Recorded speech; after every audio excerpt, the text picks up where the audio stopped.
नमस्कार. मी पद्माकर काटमोरे, पिंपरी साखर. आमच्या गावातल्या अनेक शेतकऱ्यांनी हिंगणी मध्यम प्रकल्पावरून पाईपलाईन केलेली आहे. त्या हिंगणी मध्यम प्रकल्पावरती जे इलेक्ट्रिक मोटर असतात, त्या इलेक्ट्रिक मोटरला वापरणारी कॉपर केबल ही गेल्या महिन्याभरात 3 वेळेस चोरीला गेलेली आहे.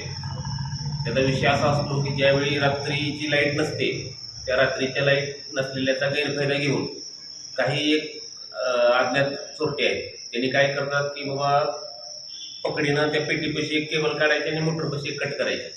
असे जवळजवळ एका शेतकऱ्याचे 10 ते 15,000 रुपये किमतीच्या केबल या 1 महिन्यात 3 वेळेस चोरीला गेलेल्या आहेत. रात्रीच जवळजवळ 70 ते 80 शेतकऱ्यांच्या केबला चोरीला गेलेल्या आहेत. शेतकऱ्याच्या वाट्याला हीच दुःखाचे प्रसंग येतात. आता कंडिशन अशी आहे की ऊन प्रचंड आहे. ऊन प्रचंड असल्यामुळं ह्या चोरीचा तपास करायचा तर नवी केबल आणून जोडायची हा मोठा प्रश्न निर्माण झालेला आहे. कालच केबला जवळजवळ 10,000 हजाराच्या आम्ही ह्या केबला टाकलेल्या होत्या. तर ह्या केबला आमच्या चोरीला गेलेल्या आहेत. मी प्रशासनाला विनंती करतो, पोलीस स्टेशनला विनंती करतो. प्रत्येक वेळेस आम्ही इंटिमेशन दिलेलं आहे, पण चोर काय सापडत नाही. चोर कुठं आहेत, काय आहेत याचा तपास लवकरात लवकर प्रशासनाने घ्यावा. आम्ही FIR दाखल केलेला आहे. तर फिर्यादी म्हणून शेजारी आहेत, आमचे शेतकरी आहेत. तर माझी अशी विनंती प्रशासनाला तात्काळ शोध लावा आणि शेतकऱ्याच्या मदतीला आपण या. फक्त केबल चोरीला जाते का मोटर बी जाते? नाही, केबल चोरीला जाऊन काय करतात की हे केबल काही विकत नाही, ते पेटवून त्याची तार विकतात. साधारण किती शेतकऱ्यांच्या केबल आतापर्यंत चोरी गेले महिन्याभरात? 70-80 शेतकऱ्याच्या केबला 3 वेळेस आता ह्या महिन्यामध्ये गेलेत आणि मागं 2 वेळेस, अशा 5 वेळेस गेलेत. आणि एका शेतकऱ्याला 10 ते 12 हजाराची जवळजवळ केबल लागते. त्यामुळं होणारं नुकसान मोठं आहे.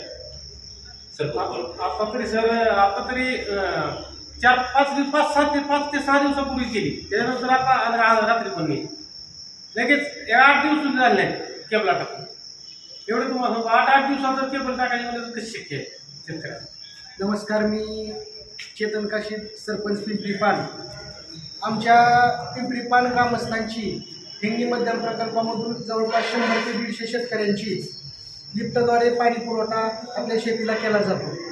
तो करत असताना आम्हाला सांगण्यास अतिशय दुःख होत आहे की गेल्या 2 महिन्यापासून कमीत कमी 5 वेळा आमच्या शेतकऱ्यांच्या केबल या ठिकाणी चोरीला गेलेल्या आहेत.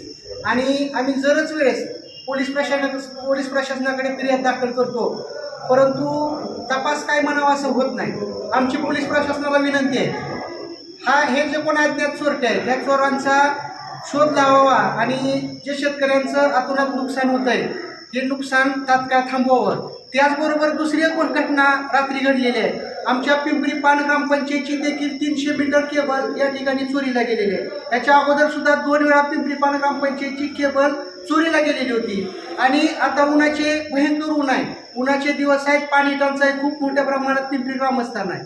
ही ग्रामस्थांची पाणी टंचाई सोडवण्यासाठी त्या हिंगणी मध्यम प्रकल्पावरची पाईपलाईन असेल, त्याची मोटर असेल, हे आम्हाला नितांत गरजेचं आहे. आणि ते असताना सुद्धा अशा वेळेमध्ये, अशा उन्हाळ्यामध्ये जी या केबलची चोरी झालेली आहे त्यामुळं आम्हाला पाणी पुरवठा सुरळीत करण्यासुद्धा खूप मोठी अडचण या ठिकाणी निर्माण झालेली आहे. तरी प्रशासनाला माझी विनंती आहे की जे या प्रकारचे जे चोऱ्या झालेल्या आहेत त्या चोऱ्या तात्काळ आपण बंदोबस्त करावा आणि शेतकऱ्यांचं आणि पिंपरी आमच्या ग्रामपंचायतचं होणारं नुकसान आपण तात्काळ लक्ष देऊन थांबवावं. एवढं बोलताना थांबवं.